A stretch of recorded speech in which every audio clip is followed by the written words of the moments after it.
C'est une formidable nouvelle pour tous les fans de comics, pour tous les fans des années 90, de Jim Lee, des années Wildstorm et de Authority, puisque James Gunn, le nouveau patron de DC Films, donc les films DC chez Warner, vient d'annoncer que dans les années à venir, un film Authority verrait le jour et nous allons donc avoir droit à une adaptation des aventures de Authority au grand écran, sur grand écran. Ça va être absolument exceptionnel et je me réjouis de cette nouvelle en tant que fan absolu de cette série et en tant que nostalgique éternel d'une époque bénie où la créativité était absolument géniale. Une série qui a fait exploser des talents comme Warren Ellis, comme Brian Hitch, comme Frank Whiteley ou Mark Millar. Une série cultissime, une série que j'adore, qui fait partie des comics que je préfère au monde, une série qui mérite évidemment tous les honneurs. Alors, je vous explique rapidement ce qui s'est passé. Après des années d'errance et des bides au box-office, on pense au deuxième Suicide Squad, on pense à Birds of Prey, on pense évidemment à Black Adam qui vient de se prendre un mur aux États-Unis. Eh bien, Warner, qui a changé de patron tout le temps et qui a eu des prises de décision et des exécutifs qui n'ont pas toujours été au niveau, a décidé de reprendre la main sur son univers au cinéma. Marvel, depuis 2008, Marvel Studios, depuis la sortie du premier Iron Man, a un petit peu gagné la guerre, on peut le dire, a imposé un genre et a réussi vers un véritable tour de force. Et si on compte les films sortis chez leurs concurrents avant, comme les X-Men, comme les 4 Fantastiques ou les Spider-Man chez Sony, eh bien, on peut dire que depuis maintenant 24 ans, il y a quasiment que du Marvel à l'écran. DC, qui a pourtant des personnages absolument iconiques, Batman en premier lieu, Superman, n'a pas su créer quelque chose, malgré évidemment le Dark Knight fabuleux de Nolan, malgré l'exceptionnel Man of Steel, malgré des éclairs de génie. On ne sait pas ce qu'aurait pu donner finalement un univers de Snyder au cinéma, puisque Warner a charcuté chacun de ses films. Peut-être que ça aurait été très bien, peut-être que ça aurait été affreux. Évidemment, c'est un auteur qui divise. Mais il se trouve que avoir quelque chose d'hybride comme ils avaient actuellement, c'est-à-dire on veut plus de Snyder et de son univers, mais on garde quand même les personnages de la Justice League qu'il a créé. On fait des films qui n'ont pas trop de rapport les uns avec les autres, avec un univers qui est partagé, mais pas trop partagé, avec des apparitions de personnages dans les scènes post-génériques, avec le retour de Henry Cavill, mais finalement il revient pas, avec le retour de Superman, mais c'est pas Henry Cavill dans Shazam. Et puis Shazam, on le met où? Il rentre où? Et puis d'un coup il y a Joker qui cartonne, et on le met où dans la continuité? Et puis d'un coup il y a Batman avec Robert Pattinson qui marche, et qu'est-ce qu'on en fait? Donc du coup, il fallait un pilote dans l'avion, et il n'y avait pas de pilote dans l'avion chez DC, malheureusement.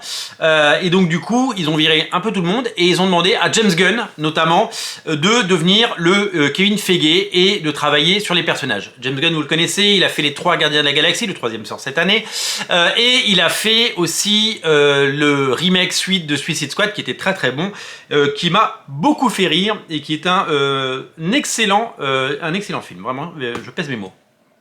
Donc lui, il a pour mission de remettre à plat, depuis quelques mois, tout cela. Alors, il a tweeté depuis des semaines, on le voit en train de boire son café, en train de lire de All Star Superman, etc., etc. Et hier, il a annoncé 10 films. On y reviendra, c'est pas le sujet de la vidéo, on va pas parler des 10 films, on va pas parler de Superman maintenant.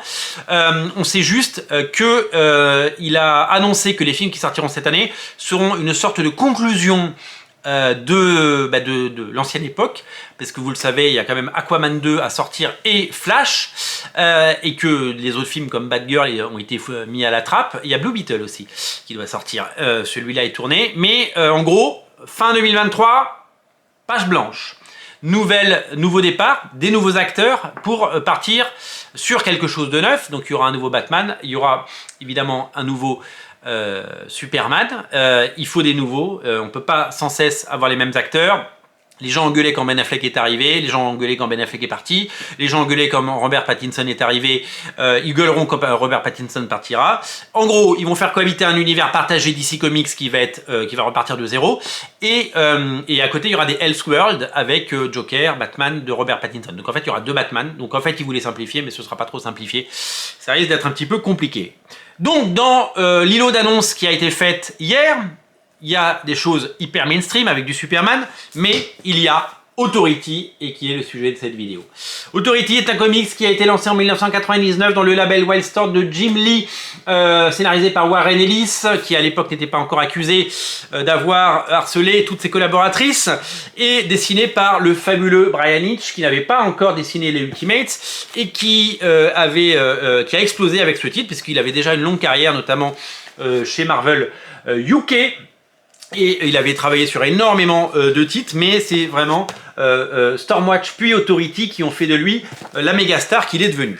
Un auteur génial, deux auteurs géniaux qui ont créé un groupe qui ressemblait beaucoup à la Justice League, avec un personnage qui s'habille de noir, qui s'appelle Midnighter, qui ressemble beaucoup à Batman, avec un personnage super fort hein, qui puise sa force dans le soleil, qui s'appelle Apollon, qui ressemble beaucoup à Superman, qui sont d'ailleurs en couple à la ville, et des personnages absolument géniaux, avec un humour décapant, avec des scènes incroyables, et avec ce parti pris de dire ok, les super-héros ils arrêtent les extraterrestres, Thanos et tout ça, mais ils s'attaquent pas aux dictateurs, ils s'attaquent pas à la pauvreté, ils s'attaquent pas à la misère, ils s'attaquent pas aux injustices. Et donc c'est ça le point de départ de Authority. Et l'idée est d'en faire un groupe décadent avec Jenny Sparks, elle est anglaise, elle est quasiment immortelle, elle boit, elle fume, avec donc des personnages hyper violents, sans concession, avec des dialogues punchy, avec beaucoup de gros mots, avec beaucoup d'insultes, avec beaucoup de fuck, avec beaucoup de doigts d'honneur, avec beaucoup de talent, avec beaucoup d'énergie et avec beaucoup de créativité. Les héros sont dysfonctionnels. Le docteur se pique à l'héroïne. Voilà, il y a vraiment une équipe complètement déstructurée. Quand Authority est arrivé aux États-Unis, alors j'ai la chance d'avoir l'ensemble des numéros en VO, je les ai en deluxe chez Panini, je les ai en absolute en version originale, et la dernière édition de Panini, la dernière édition de Urban qui est là, qui est exceptionnelle et que je vous invite à découvrir dans le lien dans le descriptif de la vidéo. Si vous n'avez pas lu Authority, lisez-le, c'est exceptionnel. C'est le récit fondateur qui a permis de rendre possible plus tard Ultimate, Ultimate X-Men et tous ces comics qu'on a adorés au début des années 2000, parce que véritablement ça a montré la voie et ça a proposé une version beaucoup plus adulte, beaucoup plus punchy et beaucoup plus en concession des super-héros. C'est exceptionnel, vous ne connaissez pas ces héros, mais ils méritent d'être connus, et ça peut faire un excellent film, un film qui ne sera pas un film pour les enfants, pour les ados, mais un film qui, s'il est mené notamment par des gens comme James Gunn, eh bien, pourra avoir du poil à gratter et quelque chose de vraiment sympa et savoureux. J'espère qu'ils auront les coups des franches. Il y a eu une première saison, 12 numéros, par Warren Ellis et Brian Hitch, exceptionnel. Et puis quand ils ont quitté la série au bout de 12 numéros, ils ont pris tout le monde par surprise. Et là, on s'est dit, oh mon Dieu, comment va-t-on faire? Et puis il y a un petit jeune qui est arrivé à l'époque, Mark Millar, personne ne le connaissait. Il n'avait pas encore fait les Ultimates, il n'avait pas encore fait Old Man Logan, il n'avait pas fait Civil War. Il était tout jeune et il a pris la suite de la série et avec un dessinateur qui commençait à percer mais qu'on connaissait pas trop, Frank Quitely. Les deux sont devenus des méga stars, ils ont d'ailleurs retravaillé ensemble plus tard, vous le savez. Ils ont fait des numéros exceptionnels, un peu plus de 12 numéros avec des fill-in parce que il y a eu un énorme trou pendant plusieurs mois parce que Quitely a été débauché par Marvel, il est parti faire les X-Men, il a fallu faire venir Arthur Adams qui a mis des mois à faire 3 épisodes, il a été censuré, il n'y en a eu que 2. Finalement, c'est pas lui qui fait le dernier numéro. Il y a eu, voilà, éditorialement, ça a été chaotique parce qu'entre-temps, il y a eu le 11 septembre 2001 et qu'on ne pouvait plus s'amuser avec le drapeau américain et le bafouer et le brûler et s'en moquer parce qu'il fallait faire des choses plutôt patriotiques aux États-Unis. Et donc, du coup, voilà. Donc, ça a été assez. La fin est un peu hachée. Mais a été remodelée 10 fois, mais elle reste tout à fait intéressante et absolument géniale. Authority, c'est donc 2 volumes absolument fabuleux et ça pourrait faire un film absolument génial si on laisse James Gunn travailler et si évidemment on lui donne les moyens de faire ça. C'est une formidable idée parce que je pense que ça pourrait faire des films excellents. Alors les 2 choses pour terminer cette vidéo, évidemment, 3 choses. Lisez ça, c'est exceptionnel. La deuxième, c'est que peut-être que l'annonce de ce film nous permettra d'avoir les suites d'Authority. Alors, il y a eu plein de suites d'Authority, elles sont pas toutes bonnes, mais il y en a une qui est très bien, qui s'appelle Authority Révolution, signée, attention, Ed Brubaker au scénario, Dustin Nguyen au dessin. Savoureux. Et c'est très drôle parce que dans les commentaires que j'ai pu lire depuis 48 heures sur les médias, enfin depuis ce matin même, c'est de dire ce serait génial de caster Henry Cavill dans le rôle d'Apollo et Ben Affleck dans le rôle de Midnighter. S'ils font ça, c'est des génies. Voilà, je vous invite vraiment à lire ce comics. C'est fait partie de mes comics préférés, c'est exceptionnel. On risque de le retrouver dans les 100 meilleurs comics de l'histoire. Et ça risque de faire un très très beau film. Je vous invite à découvrir, savourer et lire Authority.